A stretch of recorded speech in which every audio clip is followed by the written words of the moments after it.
What's up, everyone? Welcome back to All Things Nerdy with Nate. Hey, that's Joe. And hey, we have a very special guest, Racky. What up? So happy to have you on here. We're going to be continuing our series, one that was kind of started because my wife, Racky, and Joe's wife, they read these things like, y'all should read them. Y'all should read them. Joe started reading it. Then my buddy Keaton, shout out to Keaton, was like, Nate, you should read this. I was like, bro, my wife will murder me dead if I don't read this before that. And so here we are talking about the things that our wife convinced us to read, and now we enjoy. So, Joe? Yeah, so super excited to continue the conversation. One day Nate will point in the right direction when he points to me, but today is not that day. Oh, my screen, you're over there. Are you over there? Yeah, see, now you're pointing toward me. On my screen, you're over there. No. Not for me. Oh gosh, see, what do the people see? I would assume what Steph sees, because I mean I'm seeing it. Steph seeing it. I think you're the backwards one. Steph, what do you see? Point to your shoes. Right. That's right. That's my shoes. Yeah. See, that's where I'm at. I'm that way. Bro, that's crazy because you're over there to me. Okay, it's not the point. We can discuss that later. But I now know that I look like an idiot every stream. Every time. Yeah, it sounds like I just didn't want to say anything. You get it right sometimes. Yeah, every now and then. But we are super excited to continue the conversation about Quicksilver. Well, romance novels in general, but Quicksilver. We've kind of turned this into a Quicksilver book club since that's what Nate is currently reading, what I just finished up, and the whole start of this conversation anyway. So excited to have Steph on, but without further ado, let's talk nerdy. So, Steph, give us a little bit of background. How much do you read? How much do you listen to? And all that stuff. So the people understand the level of expert that we have here. I feel like I read pretty much every day before bed and stuff, but it's a mix between contemporary books and then romance fantasy style. And then I've started listening on the way into work to different books. So I have two books going usually at the same time. One that I'm reading physically and one that I'm listening to. Well, that's confusing for my head. I'm not smart enough to do that. So I don't believe that. It's like watching anime. You have a comment. Hello, James. James says, "Don't lie, Joe can't read." I just read that, James. Joe, so I was gonna say, I think Joe is probably the fastest reader from what I've heard out of all of us. Joe reads at a crazy pace. It's wild. But also, Racky, this is nothing like watching anime. Okay, that's not real. It's two separate stories. They don't have any connection to each other. No, I'm not listening to it. Also, that's a great transition into what I need to say. Also, for everybody watching now or in the future, we are having our monthly, that is like every few months, podcast anime episode tonight. It will be me, Joe, Keaton, and Eli. We're going to be discussing a ton of anime that I watch separately, all at different times. You should not at the same time. Quarterly at this point. It should be quarterly. Yeah, it's more realistic. Yeah. It's hopes and dreams. Yeah. All right. So, Steph, to legitimize your street cred in the world of fantasy books, give us like your top three right now, just so people know what we're working with and that you hopefully have good taste. If not, in the comment section, feel free to drag her because I want to make fun of her too. I really enjoyed When the Moon Hatched. That's a really good single book right now. Second book's coming out soon. So that was one I read through pretty quick. I thought it had good characters, good like world building. Really enjoyed. Quicksilver, this series has been one of my favorites. I read Quicksilver back last year and then kind of forgot about it until knew I enjoyed it, but forgot about it until Brimstone, the follow-up book, was coming out. And then went back and reread it and then listened to it as well because one of the podcasts I listened to did a deep dive and I wanted to follow along as they were going through each chunk of chapters. So I think I've gone through that Quicksilver 3 times. And then pretty standard answer is the Fourth Wing series, the Imperium.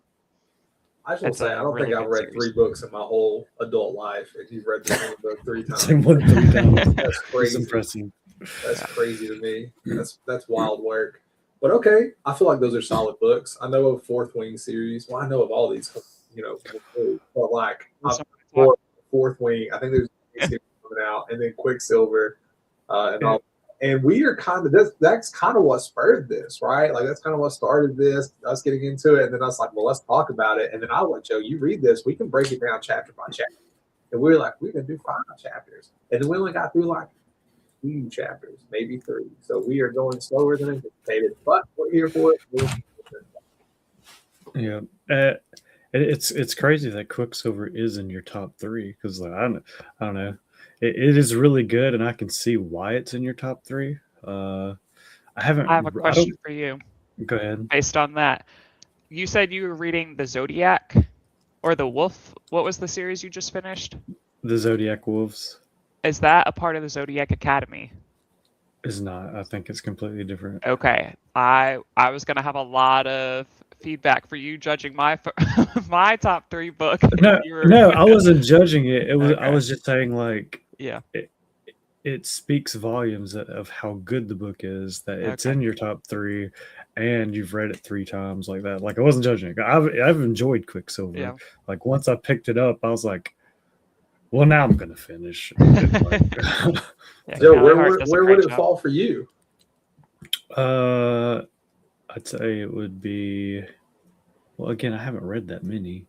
You've read enough. Do you have enough for a top 3? I guess I do have enough for a top 3 because I've read more than 3. But I would say it would be second. Have What you was number read 1? ACOTAR? No, I've not read ACOTAR. Okay, I was gonna say you definitely have read more than 3 then.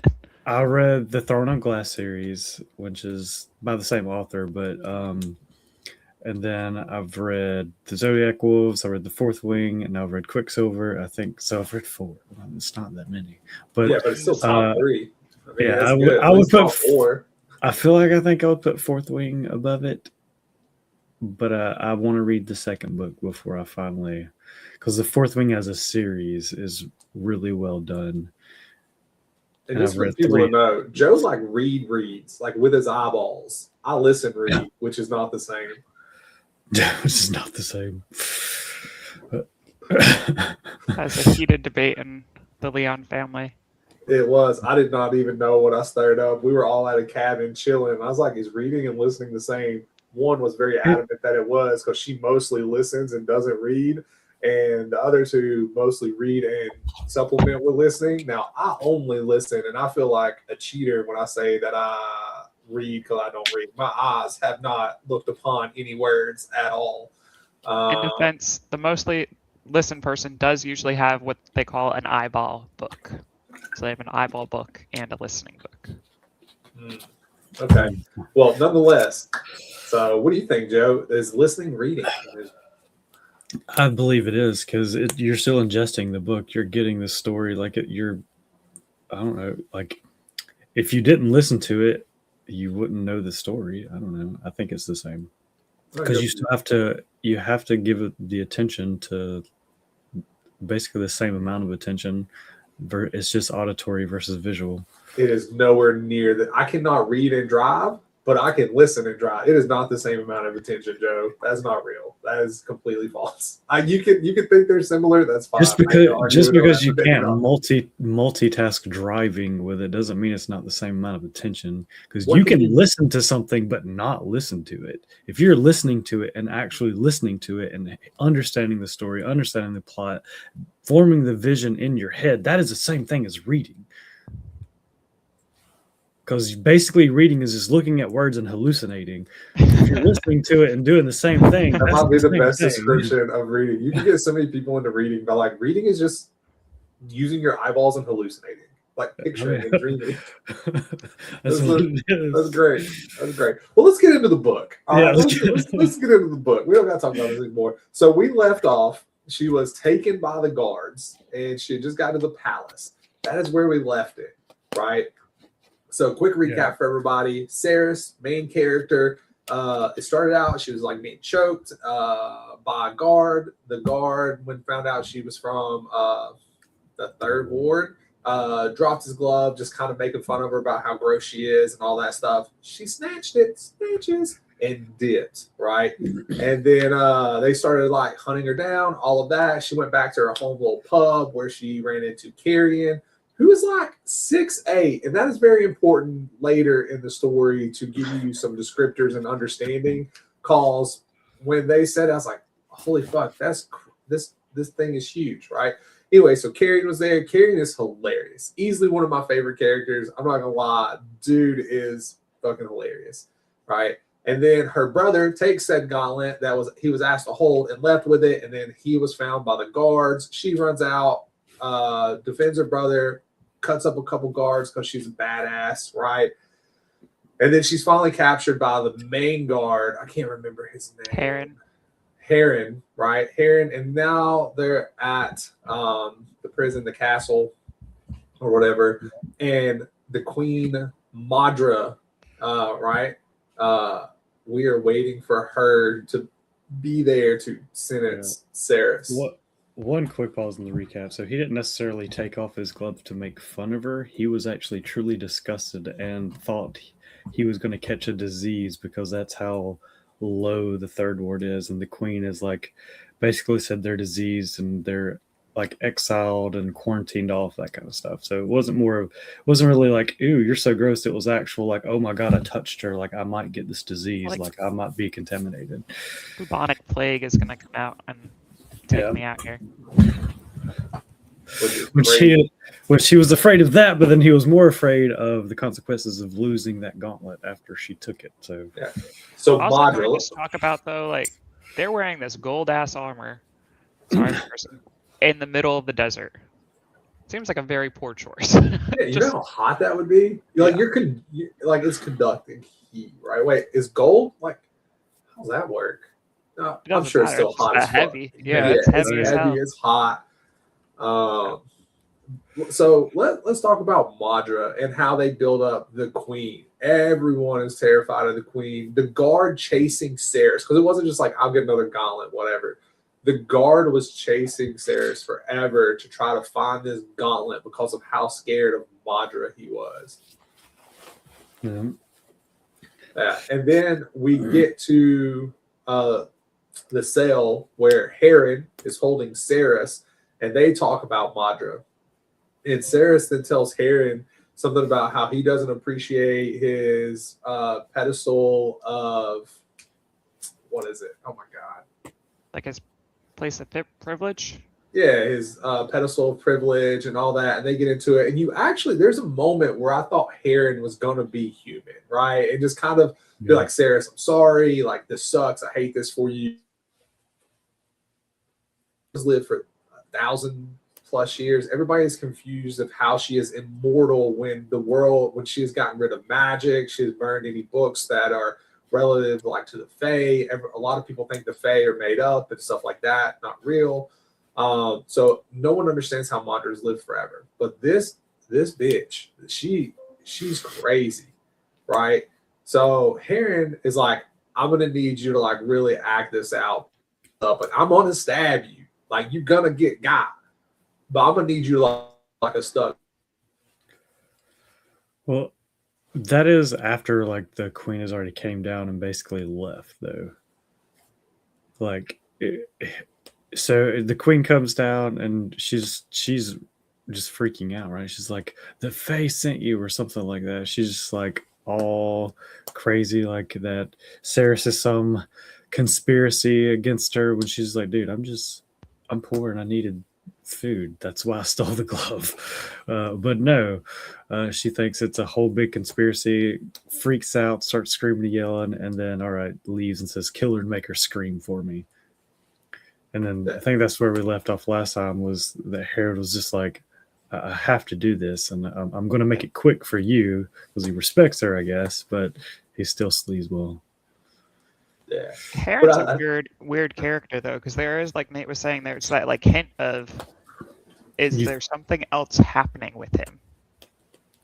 Well, yeah, you do feel that way. You're like, oh, does he help her escape? Does he, like, you feel like there's some remorse there from him. The writing is so well done. It makes you question the moment and question, like, I'm just doing this because I have to, because I'm scared. But I think it's the writing, right? Like, all credit to the author here. It's the writing. It shows you how scared of Madra they are. They paint such a picture of Madra without just telling you Madra is this crazy evil, which they do some of that, right? But they do a better job of painting the picture of Madra by the use of everyone else's fear of her. And Ceres's, like, what she must be thinking as a human that has no concept of the Fae actually being a thing. Like, what is this crazy lady talking about now? I am just trying to survive on my 6 ounces of water. What is going through her mind as she's getting confronted with all of this? Yeah, I mean, could you imagine what it's like to live in a world where your leaders talk in circles, say crazy shit, and you have to just sit there and wonder what the fuck is coming out of their mouth? It's crazy. Yeah. I almost couldn't even imagine what that life looks like. So back hard. to the book though, but Nate, when you were reading this, what were you thinking as Ceres is captured, she's brought into the dungeons, she's getting taken to see Madre? Like, what is your thought process, or what questions were you asking at the time? Well, so I even said to you, Steph, I was like, this is poor writing. There's no way out of this, right? Like, in my mind, I was like, how do you get out of it? This is a situation where she for sure dies. Because, like, the way they write it, like, he stabs her, he twists the sword. She expresses her last breath. She's like, I'm going to die. I know I'm going to die, but I'm going to take him with me. I love it. I'm here for the spite, right? Like, fuck you. I might die, but you dying with me. So, like, that was great. But I was like, there's just no way out of this. Which, at this point in time, there hasn't really been a lot of magic or anything like that. Because if they would have just came in hot with the magic, right? I've been like, yeah, somebody will use magic and healer, right?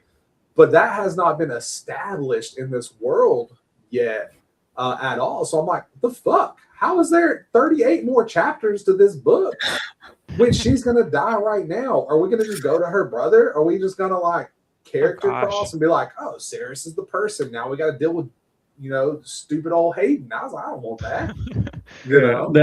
That's my thoughts were similarly. Like, I was when she was walking into the dungeon, like walking, I was like, all right, something's about to happen. She's gonna escape. She's gonna get away from it. Then when she's like literally breathing her last breath, like sword through her, I was like, what? Well, so she's going to die. Where? I don't understand what's happening now. Like, who's gonna be the main character now? But then, I mean, all hell breaks loose. So. And we were like, oh, there's the magic. Yeah, so she alludes to it a couple times, right? She talks about the way the metal tingles and stuff like that. But then, so this is where Kingfisher kind of shows up, right? So she's on her last breath. She fucks Heron up. Pulls the sword. Pulls the sword out of the thing. That's what activates the Quicksilver. Yeah, pulls the sword out of the thing. Brendan says, hey, my favorite. Oh, hey, also Jovinate. Well, hey, what's up, McCroy? What up, McCroy? For those of you listening, McCroy is one of my Arc Raider buddies. He doesn't help kill people at all and then just loots everything. So that's why I'm not his favorite. But it's fine. Anyways, let's go back to the books. So she touches the sword. She pulls it out, right? I didn't fully understand like where the sword, it was like in the floor, right? Or the wall, like closing the gate. And then like so she's an alchemist, right? And she pulls the sword out, that opens the portal, and then she says, death walks through. This is one of my biggest gripes of the book, right? So death walks through. She describes this dude. Big, just big as fuck, muscle, tone, dark, kind of just walking with a purpose, all that. Incredible description. And then you look at the front of this book, Joe, we talked about this last time. You look at the front of this book and he looks like a child. Why? Why would this author look at that and be like, that small child is this humongous figure, Kingfisher? It just pisses me off so much. One of the book clubs I go to, they actually do that where it's like, all right, go through, pick anyone. Who do you think would play this person? Like, who does this look like? I know who would play Kingfisher right now in my mind. I know who. I'm going to get y'all's and then I'll tell you mine. You already said it last week. Yeah, I was I already know. Yeah. Well, who would y'all say? So I was trying to think of someone different because at the book club, they have banned the person that you think from being picked anymore because every single romance They, fantasy. they banned like, Henry. Yeah, they're like, we can't choose him anymore. He can't be the answer to any of these questions. But I couldn't think of someone else. That's so funny. But I feel like he is probably your go-to person for it, right? Because I feel like most of these romance people, they're just big dudes who are like, right? Mhm. Comes to mind the clean-cut Superman look, just I mean, that's muscles. Faye. Yeah, Faye that's are Faye. just tall, beautiful people. Yeah, so shout out to Henry Cavill for future being casted as Kingfisher. It's destined now. Sorry, bro. That's just what it is. But anyway, so death comes through and all that. And then just kind of advancement of time, smidge, few days, right? And we're in Avelia. And the difference between Avelia and shit, why can't I remember the place she's from? Her hometown, right? Is crazy. The Silver City, is that what they call it? Oh shoot. Why is it escaping me? You letting us down too. I know. I remember the Faith Town. Well, she's not there as much, but I know Avelia and nope, I don't remember. I'll think of it. So, and then that's where we meet Everlane, right? And Bellicon and all that stuff. So tell us about your thoughts on Everlane, why she was so important. And I think she was very important for reasons I'll discuss in just a moment. But give me your thoughts on Everlane, that interaction, just her being in the Fae City and all that. Everlane is another one of those characters where I'm like, is there something more than meets the eye going on with her? But giving Ceres that point of connection of like someone that's taking care of her, kind of showing her around and introducing her to the new world, and just the stark difference between her mortal city versus this Fae city, and really being within a castle within the Fae city.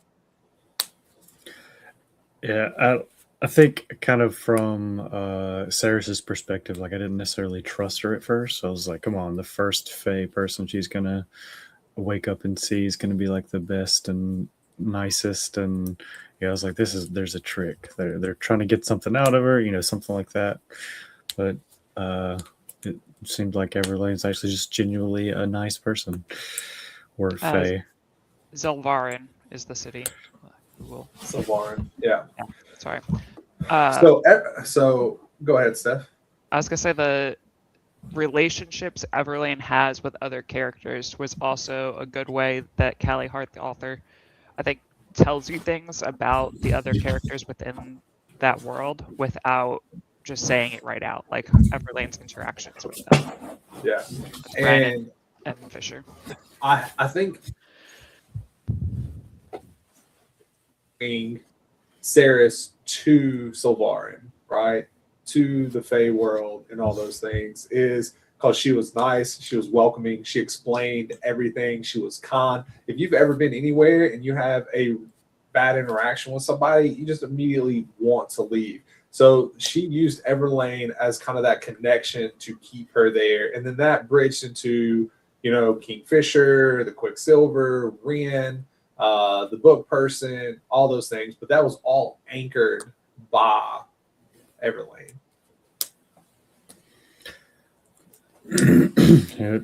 Kingfisher was not in the right at the beginning when they get introduced is pretty rude, I guess, throughout the whole book. I was gonna say he stays that way, bro. That's just who he is at his core. Although there are moments in the last chapter that I won't talk about till we get there, but in the last chapter I was like, damn, look at you, bro. That was kind of nice. But for the most part, he is not nice. So going with the chapters we're in though, so Ceres wakes up, she meets Everlane, she's going through kind of getting acclimated to Sylvarin. Immediately though, it seems like thrown into here's a meeting with the king. What are your thoughts as you're seeing Kingfisher brought in, like that whole interaction in the throne room or wherever they're at with the rest of the Fae around them?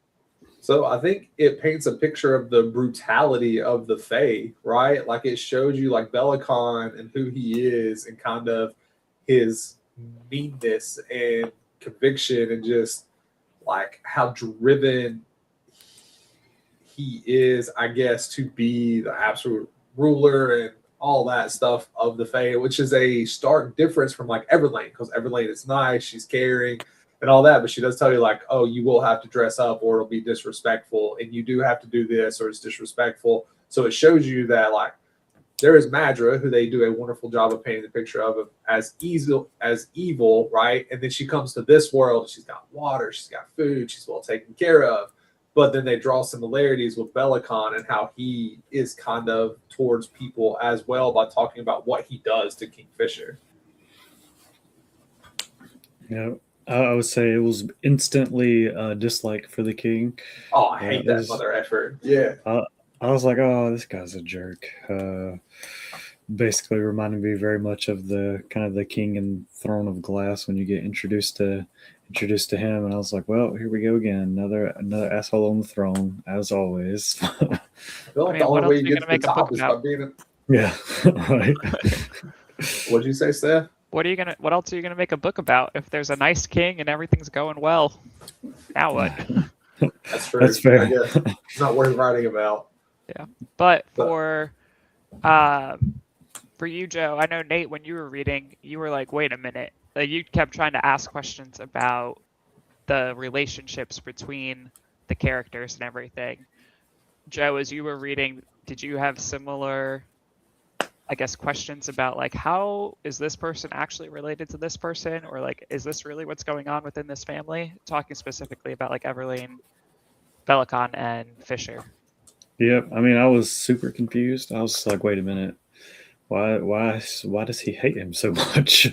Like, and then Everlane seems to like adore him, and then right at the beginning, like he's that. What is he trying to like execute him? And then Everlane's basically pleading, and then the Oracle steps up and puts on the show, to like save Kingfisher's life. And I'm just like super confused. If like, all right, I don't. I have more to read, but I don't understand why this guy hates Kingfisher. It seems like he just did a really great thing by bringing this alchemist and opening up this portal, as they're all stating, but he still thinks he's like dragging him in, calling him mad, that kind of thing. And they have to put the pendant back on him so he's not, trying to murder everyone around him. Yeah, so it was definitely a one of those moments where it's like, I definitely have to keep reading to figure out what's going on here. Because you dropped a bombshell though, and you just like gloss over it. Like, you got to put the pendant on him to stop him from murdering people. You just threw that in there and just dipped from it. That's how the book did it. They were just like, oh, let's just put the pendant on and go back to what we're focusing on. Should we kill him or not? That guy.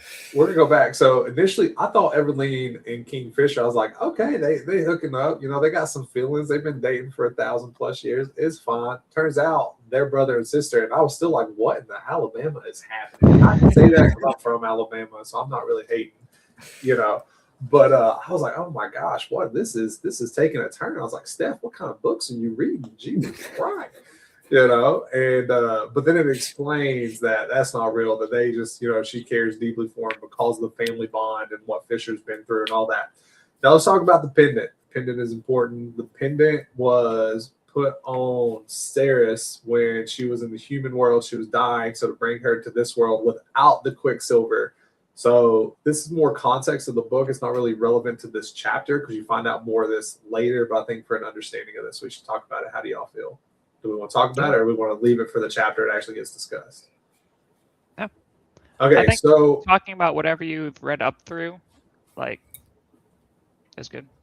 Okay, so in this world, there's relics, right? And the relics help the Fae move through the portals without being infected by the Quicksilver. So Fisher came through the portal as Death, right, as referred to by Ceres, put the pendant on her, and then pulled her through the portal into Avelia, and then left the pendant on her because of the residual effect of the Quicksilver for like 10 days. But the relic and the pendant is needed by Fisher, who is infected by Quicksilver because of the amount of times he's been through the portal without it, right? He needs the pendant back, and he hears voices and stuff in his head. Supposedly he's done some crazy things because of the Quicksilver. So that is where the pendant comes into play. Anything you want to add or that I missed? I guess he was forced through the Quicksilver race. You learned that a little later too. So he's only been through at this point, like without a pendant or thing. Like that would be his second time going through the Quicksilver. So even one time traveling through the Quicksilver without a relic or a pendant can drive you insane. So now he just needs the pendant to keep the voices at bay and not go crazy.